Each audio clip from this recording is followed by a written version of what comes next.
से बड़ी खबर मिल रही है। घंटों मशक्कत के बाद टावर से उतरी है युवती। इस वक्त की बड़ी खबर आपको वैशाली से बता रहे हैं। मौके पर लोगों की भीड़ उमड़ पड़ी है।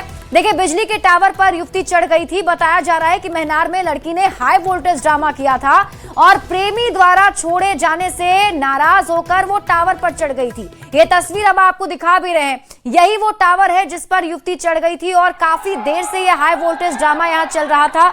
जो लोग थे वो काफी परेशान थे और चाह रहे थे कि जल्द से जल्द युवती नीचे उतर आए। और अब देखिए, काफी मशक्कत के बाद युवती नीचे उतर आई है। जो तस्वीर आप देख रहे हैं, कितनी ज्यादा भीड़ मौके पर मौजूद है, आप देखिए। घंटों मशक्कत के बाद युवती नीचे उतरी है। मोतिहारी से ये बड़ी खबर जो है वैशाली से आपको बता रहे हैं, जहां बिजली के टावर पर युवती चढ़ गई थी और बताया जा रहा है कि प्रेमी द्वारा छोड़े जाने से युवती नाराज थी और इसी वजह से टावर पर चढ़ी हुई थी।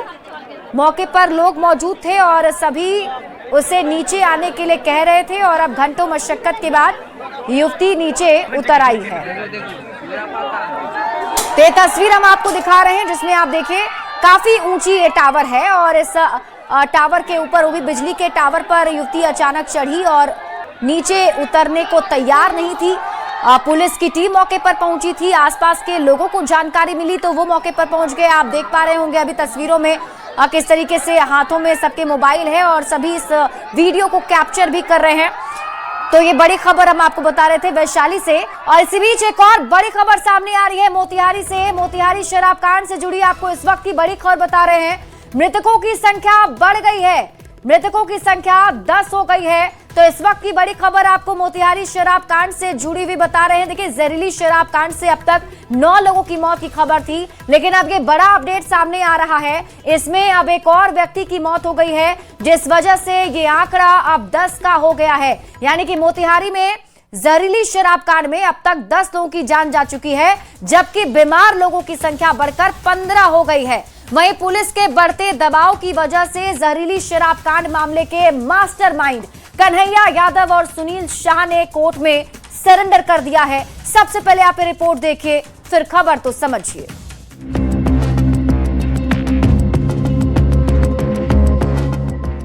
1 अप्रैल 2026 की शाम को मोतिहारी के तुरकौलिया में कुछ लोगों ने जहरीली शराब पी।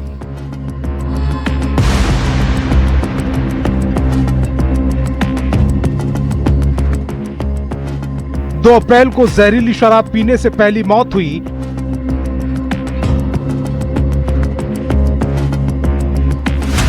और आज 4 दिन बाद भी जहरीली शराब का असर देखने को मिल रहा है।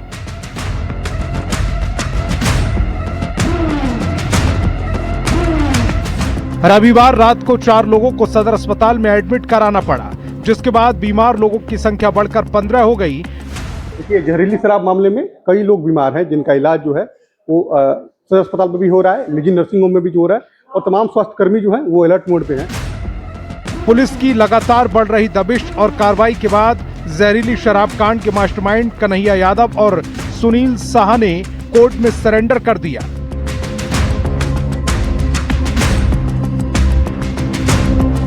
दोनों को माननीय न्यायालय द्वारा जेल भेज दिया गया। दोनों मास्टरमाइंड हैं, सभी केस में एक दूसरे के लिए। मोतिहारी में जहरीली शराब कांड ने कई परिवारों को पूरी तरह बर्बाद कर दिया। किसी घर का इकलौता चिराग बुझ गया तो किसी घर के इकलौते कमाने वाले की मौत हो गई। सवाल है कि बिहार में जहरीली शराब से कब तक जाती रहेगी जांच। घटना के बाद तेजी दिखाने वाली पुलिस पहले सुस्त क्यों रहती है? शराब तस्करों के मन में क्यों नहीं खौफ पैदा कर पाती पुलिस? डर होता तो क्या कन्हैया यादव और सुनील शाह बनते शराब माफिया? न्यूज़ 18 के लिए मोतिहारी से अवनीश कुमार सिंह के साथ ब्यूरो रिपोर्ट। अब देखिए, शराबबंदी वाले बिहार में जहरीली शराब से मौत होगी, सवाल तो उठेंगे ही, लेकिन हम आपको इस पूरी खबर को समझाते हैं कि अब तक इस पूरे मामले में क्या क्या हुआ है, पूरी टाइमलाइन क्या रही है, जल्दी से आप जान लीजिए। तो सबसे पहले आपको बता देते हैं कि जहरीली शराब कांड की जो टाइमलाइन है उसकी शुरुआत होती है 1 अप्रैल 2026 से। शाम का वक्त होता है, कुछ लोग शराब पीते हैं और उसके ठीक अगले दिन यानी कि 2 अप्रैल 2026 को सुबह 5 बजे पहली मौत हो जाती है, जिनका नाम चंदू कुमार बताया जाता है। और उसी दिन रात के ठीक 10 बजे दूसरी मौत हो जाती है, जिनका नाम प्रमोद यादव है। यानी कि प्रमोद यादव की भी मौत हो गई। फिर तबीयत बिगड़ने लगी अचानक लोगों की और करीब 8 से 10 लोग जो हैं वो अस्पताल में भर्ती करा दिए गए। इसके बाद अगले दिन यानी कि 3 अप्रैल 2026 को सुबह 4 बजे तीसरी मौत हो गई, जिनका नाम परीक्षण मांझी था, वो इस दुनिया में नहीं रहे। फिर सुबह 8 बजे चौथी मौत होती है, जिनका नाम हीरा लाल भगत था, उनकी भी मौत हो गई। दोपहर 1 बजते बजते 5वीं मौत हो गई, जिनका नाम संपत साहा था, उनकी जान चली गई। और इसी दिन 6 लोग प्राइवेट अस्पताल में भर्ती कराए गए। इसके साथ ही प्रशासन की टीम जागी और जांच के लिए एसआईटी का गठन कर दिया गया और कार्रवाई करते हुए एसएचओ को सस्पेंड कर दिया गया। इसके बाद बात करते हैं अगले दिन की, यानी 4 अप्रैल की। 4 अप्रैल 2026 को सुबह 5 बजे छठी मौत हो गई, जिनका नाम लाल किशोर राय था। 11 बजे 7वीं मौत होती है, जिनका नाम लड्डू शाह है। 8वीं मौत मोहम्मद इलियास अंसारी की हो जाती है। इसके ठीक अगले दिन यह सिलसिला थमता नहीं है, हर एक दिन मौत का आंकड़ा बढ़ता जाता है। 5 अप्रैल 2026 को 9वीं मौत हो जाती है। योद्धा मांझी जिंदगी की जंग हार जाते हैं और इसी दिन देर रात 4 लोग अस्पताल में भर्ती भी कराए जाते हैं। सोमवार शाम को एक और व्यक्ति की मौत हो गई, जिसके बाद मौत का जो आंकड़ा है वो पूरा बढ़कर 10 हो चुका है। अब आप खबर तो समझिए, देसी शराब पीने से मौत क्यों होती है। तो आपको बता दें कि देसी शराब बनाने के लिए अमोनियम नाइट्रेट यानी कि यूरिया को ऑक्सीटोसिन से मिलाया जाता था। इसके बाद मिथाइल अल्कोहल यानी मेथनॉल बन जाता है। मेथनॉल की अधिकता से ही शराब जो है वो शराब टॉक्सिक बन जाती है और यही बाद में मौत का कारण बनता है। अब आप खबर तो समझिए, मेथनॉल की कितनी मात्रा खतरनाक होती है। तो करीब 15 से लेकर के 500 ml तक, यानी कि इसका अगर सेवन किया जाता है, बॉडी में इंटेक किया जाता है, तो इसका खतरा बढ़ जाता है। अब आप खबर तो समझिए, जहरीली शराब से क्या क्या हो सकता है। तो सबसे ज्यादा जो असर है वो ब्रेन और आंख पर पड़ता है, आंख प्रभावित हो जाती है। बॉडी के जो दूसरे ऑर्गन हैं वो भी काम करना बंद कर देते हैं, यहां तक कि व्यक्ति की मौत हो सकती है। और यही वजह रही कि मोतिहारी में हुए जहरीली शराब कांड में अब तक 10 लोगों की मौत हो चुकी है। ये आंकड़े काफी डराने वाले हैं, क्योंकि कई लोग अभी बीमार भी बताए जा रहे हैं। बढ़ते हैं आगे और बात अगली खबर की। आरजेडी नेता और बिहार विधानसभा में नेता प्रतिपक्ष तेजस्वी यादव ने सोशल साइट एक्स पर पोस्ट लिखकर एक बार फिर से शराबबंदी पर सवाल खड़ा कर दिया है। अब तेजस्वी के पोस्ट पर विपक्ष और पक्ष के बीच बयानबाजी तेज हो गई है, लेकिन इन सब के बीच में सवाल ये उठ रहा है कि शराबबंदी खत्म करने के लिए तेजस्वी क्या तैयार हैं? ये रिपोर्ट देखिए, फिर खबर तो समझिए।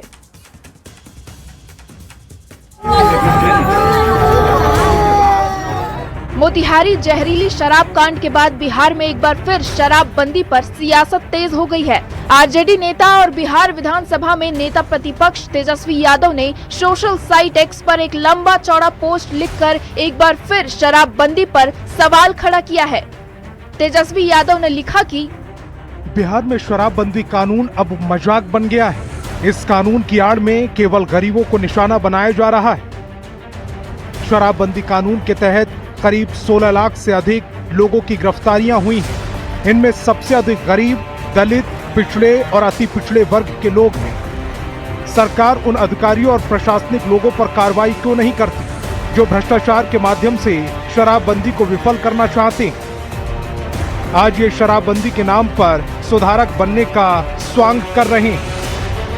यथार्थ यह है कि इसके नाम पर इन्होंने संस्थागत भ्रष्टाचार को बढ़ावा दिया, अफसरशाही को बेलगाम, भ्रष्ट, आराम परस्त और तानाशाह बनाया।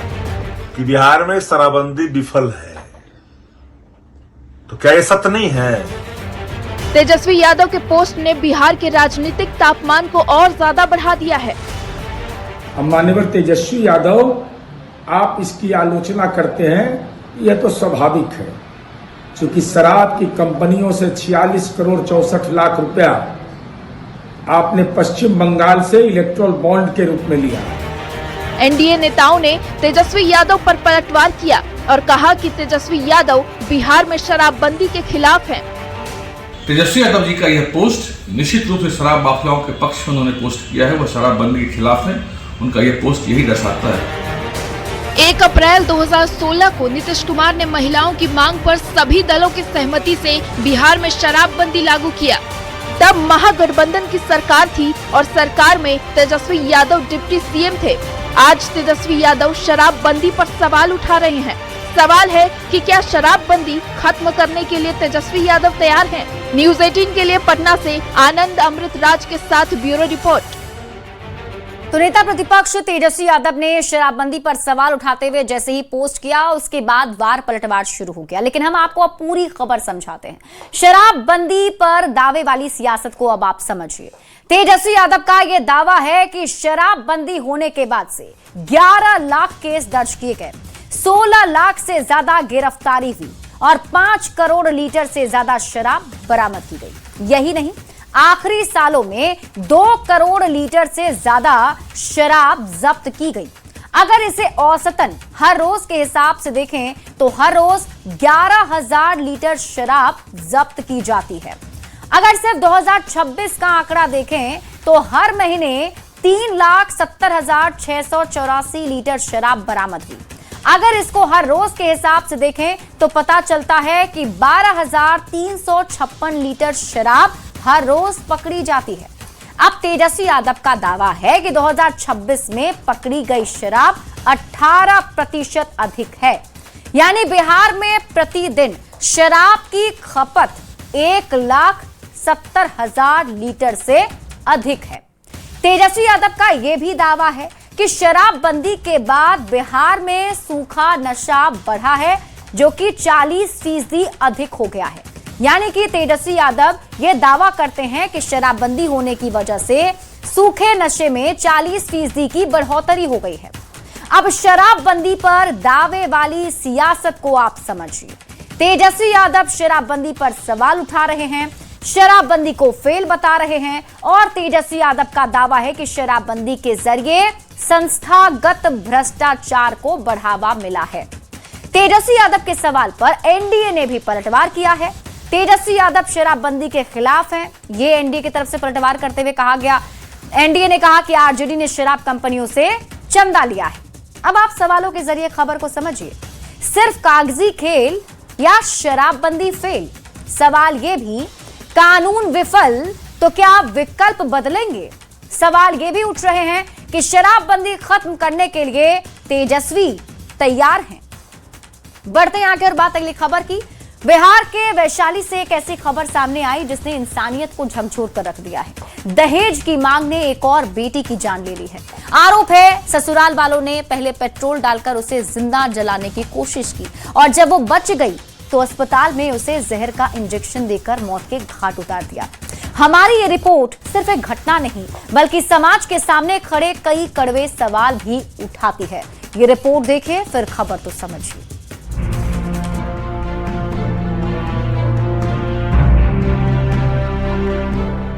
वैशाली के लालगंज थाना क्षेत्र के पीरापुर गांव में सन्नाटा पसरा है, क्योंकि यहां एक बेटी दहेज दानवों के शिकार हो गई।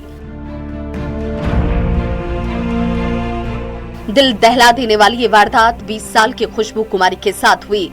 बड़े अरमानों से पिता ने डोली में बिठाया था। खूबसूरत सपनों के साथ खुशबू अपने पति के साथ विदा हुई, लेकिन 2 साल के अंदर ही यातनाएं शुरू हो गईं। परिजनों का आरोप है कि 19 मार्च को विवाद बढ़ा और ससुराल वालों ने बाइक से पेट्रोल निकालकर खुशबू पर छिड़क दिया और आग लगा दी। गंभीर रूप से झुलसी खुशबू को हाजीपुर के एक निजी अस्पताल में भर्ती करवाया गया। दावा है कि इलाज के दौरान जब खर्च बढ़ने लगा तो साजिश और खौफनाक हो गई। आरोप है कि अस्पताल में खुशबू को जहर का इंजेक्शन देकर उसकी हत्या की गई। इतना ही नहीं, सबूत मिटाने की भी कोशिश की गई। जब पुलिस गंडक नदी घाट पर पहुंची तो चिता जल रही थी। जलती चिता से अधजले शव पुलिस ने बाहर निकाले। पुलिस को देखते ही आरोपी मौके से फरार हो गए। हालांकि पुलिस ने ससुर को गिरफ्तार कर लिया है और एफएसएल की टीम वैज्ञानिक साक्ष्य जुटा रही है। सबकी आंखों में सवाल है, चिंता है बेटी की सुरक्षा को लेकर। सवाल ये कि क्या दहेज के लालच ने ले ली एक बेटी की जान? न्यूज 18 के लिए वैशाली से प्रफुल्ल कुमार की रिपोर्ट। तो एक और बेटी बिहार में दहेज दानव की बलि चढ़ गई। हम आपको पूरी खबर समझाते हैं क्या क्या अब तक इस पूरे मामले में हुआ है। अब आप खबर तो समझिए। हर साल दहेज को लेकर कितनी महिलाओं की जान जाती है, ये आंकड़े अगर आप जानेंगे तो आप चौंक जाएंगे। हर साल की अगर बात करें तो करीब 6000 से ज्यादा, ये एनसीआरबी का आंकड़ा है, यानी नेशनल क्राइम रिकॉर्ड ब्यूरो का आंकड़ा है, जिसके तहत ये बताया जाता है कि हर साल 6000 से ज्यादा जो लड़कियां हैं, महिलाएं हैं, वो दहेज हत्या की शिकार होती हैं। 2022 के आंकड़ों पर अगर नजर डालें तो पता चलता है कि 2022 में 6450 महिलाएं दहेज की भेंट चढ़ गई। अगर इसे आप हर रोज के हिसाब से समझें तो पता चलता है कि 2022 में हर रोज 18 महिलाओं की मौत दहेज की वजह से हुई है। 2023 के आंकड़े आपको बताते हैं। 2023 के आंकड़ों पर अगर आप नजर डालेंगे तो पता चलता है कि साल भर में 6156 महिलाएं दहेज की बलि चढ़ा दी गई, या यूं कहें कि मार दी गई। अगर इन आंकड़ों को हर रोज दहेज हत्या के रूप में समझा जाए तो पता चलता है कि 2023 में औसतन हर रोज 17 महिलाओं की जान गई। दहेज के लिए हत्या 2018 से 2022 के बीच के आंकड़ों पर अगर नजर डालें तो करीब 34,477 है, जो एनसीआरबी के आंकड़े बताते हैं। सबसे ज्यादा दहेज हत्या से जुड़े मामले में उत्तर प्रदेश नंबर 1 पर है, यानी कि सबसे ज्यादा दहेज हत्या के जो मामले हैं वो यूपी से आते हैं, और उसके बाद बिहार का नंबर आता है, उसके बाद मध्य प्रदेश, फिर राजस्थान, फिर हरियाणा, फिर पंजाब, उसके बाद उत्तराखंड और फिर पश्चिम बंगाल। यानी अब आप खबर को समझिए। ये सिर्फ पुलिस फाइल में दर्ज आंकड़े हैं, कई मामलों को छुपा लिया जाता है। असल में हो सकता है कि संख्या इससे और भी ज्यादा हो। दहेज हत्या में कमी कैसे संभव है, अब आप इसे समझिए। तो करना यह है कि और सख्त और त्वरित कानूनी कार्रवाई इसमें की जानी चाहिए। शिक्षा और नैतिक जागरूकता लोगों में होनी चाहिए। महिलाओं को आत्मनिर्भर बनाने पर जोर देना चाहिए ताकि महिलाएं ऐसे बंधन से खुद को ही दूर रख सके। बढ़ते हैं आगे और बात अगली खबर की। नालंदा में एनआईए और एटीएस की एक साथ छापेमारी से हड़कंप मच गया। एनआईए और एटीएस की टीम ने शहर के चर्चित पीके गन हाउस में छापेमारी कर कागजात खंगाले। माना जा रहा है कि एनआईए ने अवैध हथियारों के नेटवर्क का पर्दाफाश करने के लिए छापेमारी की थी। ये रिपोर्ट देखिए, फिर खबर तो समझिए।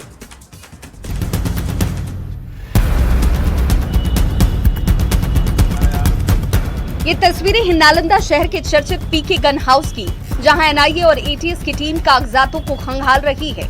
गन हाउस के बाहर गहमा गहमी है। सुरक्षा बलों की टीम पूरी तरह मुस्तैद दिखाई दे रही है। जांच एजेंसियां हथियारों के नंबर, लाइसेंस और स्टॉक रजिस्टर का मिलान कर रही हैं। दरअसल बिहार शरीफ के पोस्ट ऑफिस मोड़ के पास पीके गन हाउस में जब सुबह सुबह गाड़ियों का काफिला पहुंचा तो हड़कंप मच गया। एनआईए और एटीएस ने बड़े ऑपरेशन को अंजाम देकर पूरे इलाके में हलचल ही मचा दी। एनआईए एटीएस की टीम ने करीब 7 घंटे तक पीके गन हाउस में छापेमारी की। ऑपरेशन का दायरा केवल दुकान तक सीमित नहीं था। पीके गन हाउस के साथ संचालक राम प्रवेश के घर और उनके सभी दुकानों की तलाशी ली गई। एटीएस के डीएसपी ने कहा कि पहले भी हथियार और कारतूस खरीद बिक्री को लेकर ये कार्रवाई की गई थी। उसी मामले में फिर इनपुट्स मिलने के बाद एक बार फिर से छापेमारी की गई है। वहीं पीके गन हाउस के संचालक ने गलत तरीके से परेशान करने का आरोप लगाया। न्यूज 18 के लिए नालंदा से अभिषेक कुमार की रिपोर्ट। और अब आप खबर तो समझिए। एनआईए और एटीएस की कार्रवाई का मकसद है अवैध हथियारों की खरीद बिक्री और उसके पूरे नेटवर्क का पता लगाना, और यही वजह रही कि इस संयुक्त कार्रवाई की गई जिससे पूरे नेटवर्क की जानकारी मिल सके। इससे पहले भी बिहार शरीफ, सोहसराय, भागन बिघा में हथियार और कारतूस की बिक्री को लेकर कार्रवाई की गई थी। कैमूर के मोहनिया में भी भारी मात्रा में हथियार और कारतूस बरामद हुए थे। पीके गन हाउस में एनआईए और एटीएस की छापेमारी से कई सवाल भी उठ रहे हैं। ये सवाल क्या ये पूरे छापेमारी हथियारों की खरीद फरोख्त के सिंडिकेट से जुड़ी है? सवाल ये भी उठ रहे हैं, क्या नालंदा के इस सिंडिकेट का नेटवर्क बिहार से अन्य राज्यों से भी क्या फैला हुआ है? सवाल ये भी उठ रहे हैं, क्या नालंदा में से जुर्म की दुनिया के आकाओं को हथियार की सप्लाई होती है? पीके गन हाउस में एनआईए और एटीएस की जो छापेमारी हुई, इससे सवाल ये भी है कि हथियारों की खरीद फरोख्त के लिए क्या ये कारोबार चल रहा था और इस पूरे नेटवर्क का मास्टरमाइंड कौन है। बढ़ते हैं आगे, बात अगली खबर की। 47वें स्थापना दिवस पर बीजेपी देश भर में प्रोग्राम कर रही है। पीएम मोदी ने पार्टी कार्यकर्ताओं को बधाई संदेश देकर जोश भी भरा। गृह मंत्री अमित शाह ने तिरुवनंतपुरम में बीजेपी का झंडा फहराया, तो पटना में भी पार्टी नेताओं और कार्यकर्ताओं का जोश हाय दिखा। पार्टी दफ्तर में ढोल नगाड़े के साथ नेताओं का स्वागत किया गया।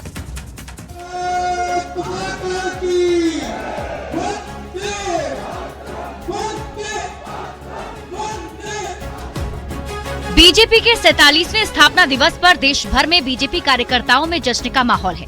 पीएम मोदी ने बीजेपी के 47वें स्थापना दिवस पर कार्यकर्ताओं को बधाई दी। पीएम मोदी ने कार्यकर्ताओं के समर्पण और सुशासन को लेकर उनके डेडिकेशन की सराहना भी की। ये दिन हमें पार्टी के प्रति कृतज्ञता व्यक्त करने का मौका देता है कि पार्टी ने हमें राष्ट्र सेवा का सौभाग्य दिया। गृह मंत्री अमित शाह ने तिरुवनंतपुरम में बीजेपी का झंडा फहराया और इस दौरान पार्टी कार्यकर्ताओं में जमकर उत्साह देखने को मिला। इस मौके पर पटना में भी पार्टी नेताओं और कार्यकर्ताओं का जोश हाई रहा। पार्टी दफ्तर में ढोल नगाड़े के साथ नेताओं का स्वागत किया गया। बड़ी संख्या में पूरे बिहार से पार्टी के बड़े नेता और कार्यकर्ता पहुँचे हैं। समारोह में पहुंचे डिप्टी सीएम सम्राट चौधरी, प्रदेश अध्यक्ष संजय सरावगी और मंत्री दिलीप जायसवाल सहित कई बड़े नेताओं का फूलों से स्वागत किया गया। पार्टी के प्रदेश अध्यक्ष संजय सरावगी ने स्थापना दिवस पर पार्टी का झंडा फहराया। तो 47वें स्थापना दिवस पर पार्टी में सिर्फ जश्न ही नहीं मनाया जा रहा, बल्कि एक जन अभियान भी छेड़ा गया है। बिहार में आज बीजेपी विकास यात्रा निकाल रही है, जबकि 8 से 9 अप्रैल तक सक्रिय सदस्यों का सम्मेलन रखा गया है, जिसमें संगठन विस्तार और मजबूती पर चर्चा होगी। जबकि 7 से 12 अप्रैल तक गांव बस्ती चलो अभियान चलाया जाएगा, जिसके तहत हर विधानसभा क्षेत्र के 50 गांव में पार्टी नेता जाएंगे, लोगों को सरकार की योजनाओं की जानकारी देंगे। साथ ही पार्टी ने 10,000 गैर राजनीतिक परिवारों को भी जोड़ने का लक्ष्य रखा है। न्यूज़ 18 के लिए पटना से शैलेंद्र कुमार के साथ ब्यूरो रिपोर्ट। तो बीजेपी अपना 47वां स्थापना दिवस मना रही है, तो ऐसे में बीजेपी की जो राजनीतिक यात्रा रही है उसे समझना भी जरूरी है। हम आपको अब समझाते हैं। 6 अप्रैल 2026 को 46 साल की बीजेपी अपना 47वां स्थापना दिवस मना रही है, यानी कि आज धूमधाम के साथ इसे सेलिब्रेट किया गया।